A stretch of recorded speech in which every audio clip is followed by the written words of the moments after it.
Yes, everybody, Russ and the West Ham Network. Hope you're safe and well. Happy Thursday afternoon. We're getting through this week. Busy down the channel as per usual. In the morning, I spoke about our Swedish potential collaboration with a second division Swedish side. Swede deals are made of this. I was very happy with that. Very happy with that thumbnail. And then we spoke about Nicklas Füllkrug and the confusion around his return date with the June Lopetegui press conference. And now it's Hammer Headlines in association with the KUMB.com boys.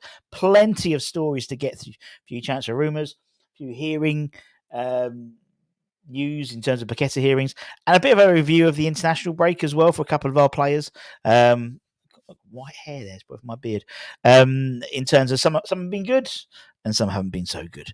So let's get into it, shall we? Yeah, do it. Let's start with a few transfer rumours. It's about 10 weeks until the new year. And obviously, the new year heralds the beginning of the January transfer window. And apparently, West Ham, as we alluded to in yesterday's Hammers headlines, do have a bit of spare change to move about, apparently, if need be.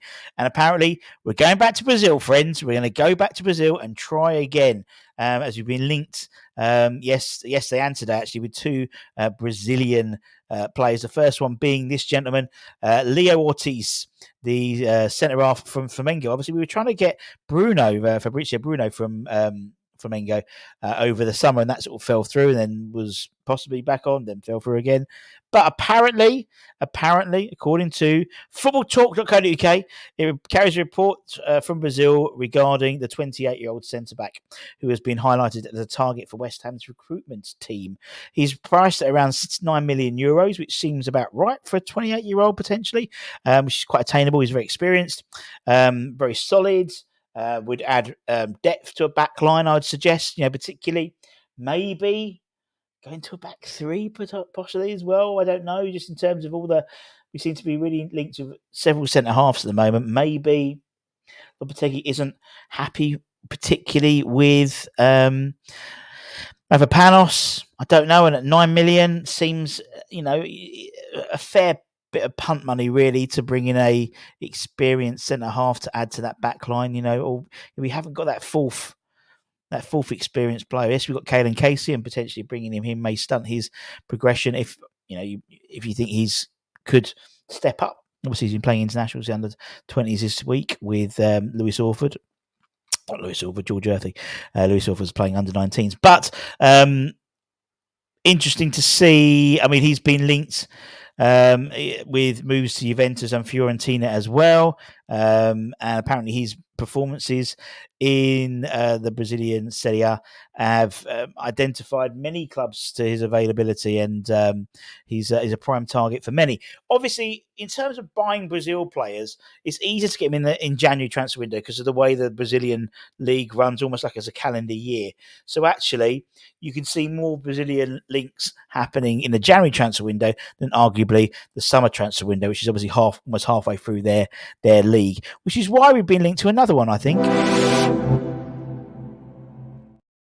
So we have been linked, according to TBR Football, with the Brazilian, the Vasco da Gama Brazilian. What position does he play? Winger, probably winger or forward. Rayan. There we go. I thought he was a brand of. I thought it was a brand of glasses. But according to the outlet's website, the Hammers are interested in signing the teenage winger, and the club are looking to sell for around £8.5 million, with his contract due to expire in the next 14 months. West Ham apparently meant to be facing competition for the 18-year-old with a host of other Premier League clubs interested in him. Brentford, Brighton, Crystal Palace, Fulham and Nottingham Forest are all in the frame. But also Fiorentina apparently lead the race, as well as Atalanta, Sevilla and Union Berlin are also interested in the Brazilian under-20 international. He's become a semi-regular player for Vasco da Gama this season, and obviously must be doing something right to attract so many sort of clubs interested in his availability. I mean, the price quoted, it's again pump money, I would suggest, and particularly for English top flight clubs. So the time is likely right now to strike, as the club want to make the most of the last chance to get a reasonable fee for him, as he obviously enters into his entered into his last year of his contract towards the end of this year, going into the January transfer window. It is an interesting one. Obviously, we signed Luis Guilherme for a lot of money. Obviously, he made an appearance off the bench for the Ipswich game, and very much is seen as one of the future. I would suggest Rayan would be a similar one for the future, and buying players in £8 million. Within 6 months, you could probably sell him for 12, 15 million quid, being a West Ham, from a Premier League club. So you double your money on him. It's not massive money at all. And him and Leo, could be two useful players. And obviously, we've got a little Brazilian contingency now at West Ham with Luis Guilherme, and hopefully with Lucas Paqueta and Emerson, obviously from originally Brazilian. So yeah, I'm all for it. I'm all for it. We just need to get off the line. And talking about Brazilian, let's talk about our Brazilian magnifico, Lucas Paqueta. Obviously, we know he has the pending hearing FA charges over his head, which is due to be in March, and we know that he's been called to a Brazilian hearing, parliamentary hearing in the end of October. However, I think it's due for the 28th, which is slap banging between. I think I can't remember when it is, but it's in between two games, and there was suggestion that he may well miss one of the games because of travelling to Brazil to appear in that match fixing hearing. However, there is slight confusion about it in terms of how he will attend, if he's due to attend, that type of thing. So he has been summoned to appear alongside his brother Bruno. Bruno Tolitiun on the 29th of October. The hearing in the Brazilian capital is scheduled to take place just 4 days before West. I should just read my notes beforehand. 4 days before West Ham play Nottingham Forest at the beginning of November. It was an official summons made by the president of the CPI, Senator Jorge Caruhu, and will testify the same day as influencer Denelin Bezerra, involved in another case, but a senior club source said the club doesn't believe attendance at the hearing is obligation, but they're investigating about the legal position of whether he needs to attend, whether he can attend via video link potentially, which could be something which is a possibility.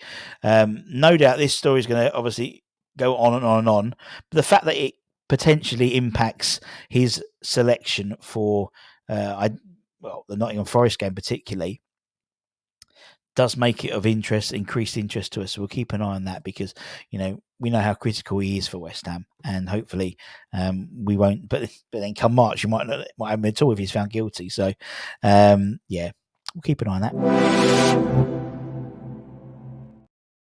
And let's talk internationals. And it's been a week to forget internationally for a couple of our first team players. Firstly, a disastrous situation has developed for West Ham's Mohamed Kudus, the Ghanaian captain now.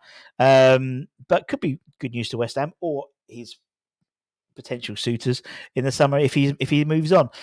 He's had a very disappointing week for his country, and things at rock bottom early in the week as they lost 2-0 to Sudan, leaving them only 2 points from 4 games in the AFCON qualifiers group, 5 points adrift of second place. And in order for them to qualify, they need to win both their final games, and Sudan to lose both of their games as well.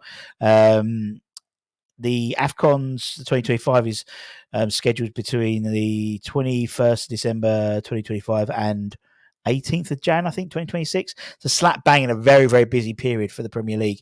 I think Ghana failed to qualify. I think it was 2004.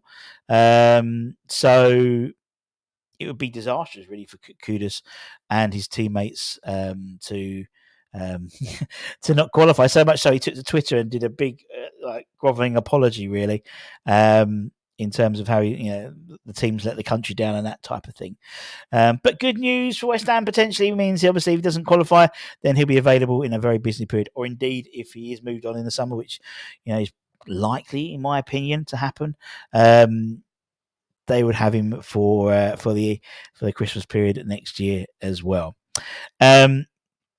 Also, Edson Alvarez is probably likely to hang his head in shame as he returns to London Stadium after the role he played in an embarrassing fight, really, during Mexico's 2-0 win over the USA on Wednesday morning. They already have a 2-goal advantage, and just with 20 minutes left of a friendly fixture, Alvarez slapped and threw Alex Zelias to the ground by his collar and started a mass brawl on the pitch, as well as gaining himself another yellow card, which obviously has become well known at West Ham now. He threw shade on a really good performance for him, and it's quite embarrassing, really. Now, it's important to say he did it to protect his teammates, but he was lucky not to get sent off, really. But if he did get sent off, that would probably helped us out of the next international break, really, wouldn't he? Because he wouldn't have been selected. However, there was a very good international break for young Callum Marshall, obviously currently on loan at Huddersfield Town. He has maintained decent form for Northern Ireland, particularly in the match against Bulgaria. He was actually deployed in quite an interesting position, not necessarily up front, but on the left-sided attacking sort of midfielder role, sort of the role that's currently being used by Kudus, and Somerville sits there as well. So interested how that transcends into maybe Huddersfield and possibly West Ham later on down the line, maybe. He contributed to Northern Ireland's dominant 5-0 thumping over Belarus. Is it Belarus? No, it wasn't Belarus. Who did they beat 5-0? Bulgaria. Very good. And they drew away with Belarus. With 2 games remaining, Northern Ireland are in control of their promotion fate, leading the group with 7 points from their 4 matches. Obviously, everyone returns back to Premier League and Championship football, as well as the likes of Callum Marshall, likes of Patrick Kelly, obviously in League One. They'll be returning to their parent clubs after international duties as well. But a busy week for all involved. And that's it, my friends. Thank you very, very much for your time, as per usual. If you're new around here, give it a like, give it a comment, give it a share. We've just creeped over 26,000 subscribers, so thank you very much. It's very much appreciated.